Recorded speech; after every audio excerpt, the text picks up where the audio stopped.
Donc la tenue de cet atelier s'explique par le fait qu'on a voulu vraiment faire le bilan avec l'ensemble des acteurs et parties prenantes.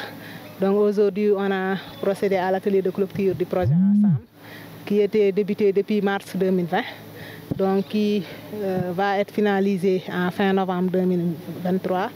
Donc on est là aujourd'hui pour faire le bilan, tirer les leçons, voir aussi les perspectives de pérennisation et partager cela avec tous les acteurs. Pour le début du projet, on est parti d'une enquête de base, ce qui nous a permis d'avoir notre cadre de mesure de rendement et de fixer les indicateurs à atteindre. Donc au cours de la mise en œuvre, on a fait diverses actions, diverses activités comme les formations, le renforcement de capacité des acteurs, les agents de santé communautaire, les agents de santé, les prestataires, infirmiers, chefs de poste, sages-femmes.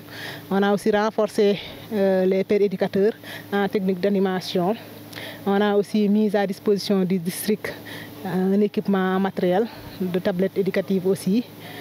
Donc on a aussi fait des activités de supervision et le tout a été couronné par un fort volet de communication, sensibilisation. Donc il y a eu beaucoup d'activités de causerie éducative.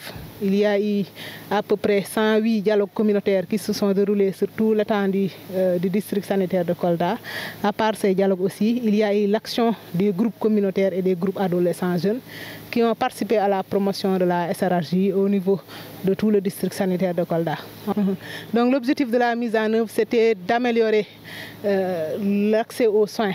Donc d'améliorer l'accès aux soins pour les femmes et les adolescents jeunes, surtout en matière de santé de la reproduction. Et cela, on s'est appuyé sur l'offre. On a voulu susciter l'offre à travers la communication. On s'est appuyé aussi sur la demande. On a voulu renforcer cette demande-là et par rapport à l'offre, on a voulu l'améliorer par les formations hautes. Il y a aussi un volet plaidoyer qui a permis vraiment de recueillir l'engagement des collectivités territoriales pour la prise en compte des besoins des adolescents et des jeunes. Donc l'enquête préliminaire avait révélé un faible taux au niveau de certains indicateurs du district. Par exemple, quand nous venions à Kolda, il n'y avait qu'un seul espace ado. Donc ça a montré que les besoins des adolescents n'étaient pas comblés. Et à l'issue de notre intervention aujourd'hui, avec aussi l'intervention de Ambref, on est arrivé aujourd'hui à 7 espaces ados. Ça avait aussi montré qu'il y avait des jours de rupture en produits de contraception. Et là, à travers le projet, on a pu doter le district sanitaire de l'eau de produits contraceptifs, ce qui a renforcé l'offre. Ça avait aussi montré que les personnes handicapées n'étaient pas trop prises en compte dans la santé de la reproduction. Ils n'avaient pas les connaissances nécessaires. Et tout ça nous a permis de renforcer nos stratégies de communication, d'aller vers eux, d'être plus inclusifs pour que leurs besoins, pour leur implication dans la pérennisation des acquis. Et on a demandé aussi aux prestataires de soins, aux districts sanitaires, au centre conseil ado de maintenir ce qu'ils sont en train d'être fait pour que ça soit renforcé, pour que la santé de la reproduction puisse avoir des acquis au niveau de la zone de Kolda. Le projet a duré combien d'années?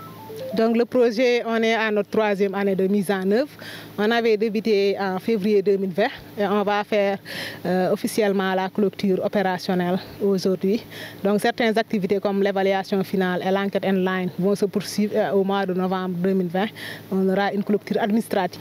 Appréciation positive parce qu'on est dans un programme inclusif, mais aussi un programme qui vient renforcer un dispositif, un acquis qui était déjà là.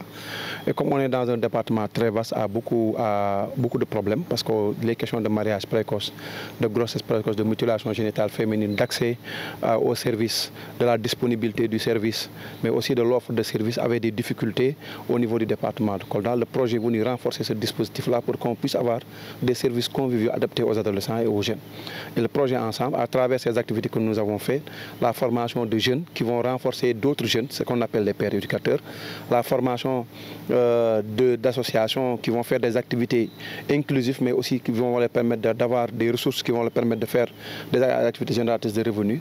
Tout cela englobe, permet aujourd'hui qu'on a pu avoir des résultats très positifs. Parce qu'un jeune qui participe à la dépense quotidienne de sa famille, un jeune qui participe au dividende démographique au niveau de son ménage, ce jeune-là n'est plus un jeune vulnérable, mais c'est un jeune qui est participatif. Et le renforcement du capital humain a permis aujourd'hui qu'on puisse avoir un grand nombre de pères éducateurs, mais aussi le dispositif, le maillage du dispositif au niveau des postes de santé qui a permis dans les zones les plus reculées, Kumbakara qui est à la frontière avec la Guinée, Thiéti qui est à la frontière avec presque que la zone de Sédhiou et d'autres zones qui étaient difficiles d'accès, où les jeunes n'avaient pas d'informations, où les jeunes n'avaient pas de services conviviaux. Ces jeunes-là aujourd'hui sont desservis. Et nous, à notre niveau, nous facilitons ce travail-là pour permettre que ces jeunes-là puissent être mieux informés, mieux être renforcés et qu'on puisse assurer la continuité du programme.